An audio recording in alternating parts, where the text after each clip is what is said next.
Torrential slide of spin-offs, prequels and side stories, the adventure of Kratos' star-crossed life has become as tangled and intricate as the mythic stories that roused the world he's possessed. Also, however, the forthcoming PlayStation 4 follow-up gives a valiant effort to leave the lyres and winged chariots of imagination antiquated Greece in the rearview reflect. Here's a fast introduction on every one of the significant disclosures from the past games, and how they molded the furious wannabe at the helm as uncovered in 2007's God of War 2 and the 2010 PlayStation Portable Passage God of War, Ghost of Sparta. Kratos was brought into the world in the Greek city territory of Sparta, the mythical being generate of one of Zeus' numerous dalliances with mortal ladies.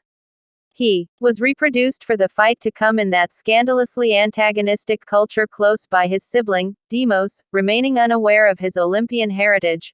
Early in his pre-adulthood, Zeus learned of a prescience that expressed that one of his kids would ultimately kill him, similarly as he personally had killed his dad, the Titan Kronos, to introduce the period of the divine beings. Zeus sent two of his youngsters, Athena and Ares, to track down the destined posterity and kill them.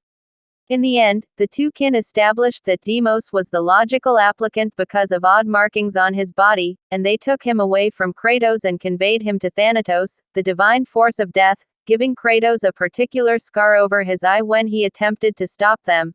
As he became older, Kratos wedded and fathered a kid, as described in the history to the first God of War.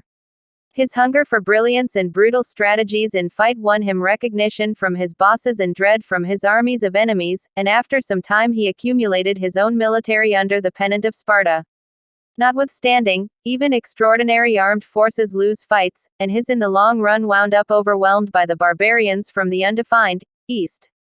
With rout in sight, Kratos swore fealty to Ares, the very lord of war that had taken his sibling, to switch things around of the fight. Dazzled by his stepbrother's heartlessness, Ares permitted him into his administration, and gave to Kratos the Blades of Chaos, a bunch of swords fashioned in the hidden world that turned out to be in a real sense tied to his lower arms as a token of his promise. With this newly discovered power, Kratos crushed the whole contradicting power without help from anyone else, delighting in the bloodshed. Though Kratos wanted reprisal for his horrendous demonstrations, killing a divine being is no frivolous matter, in any event, for a bulky Spartan. In the stretch after he originally sprang from Ares' control, as portrayed in 2013's God of War, Ascension, Kratos was pursued by the Furies, divinities of retaliation that looked to bring him back into the gods' administration. However, Kratos had made back his vow. Breaking liberated from Ares wasn't really basic. He would need to see as the Oathkeeper, who held the connection among him and the god, and some way or another pry it from the manager's grip.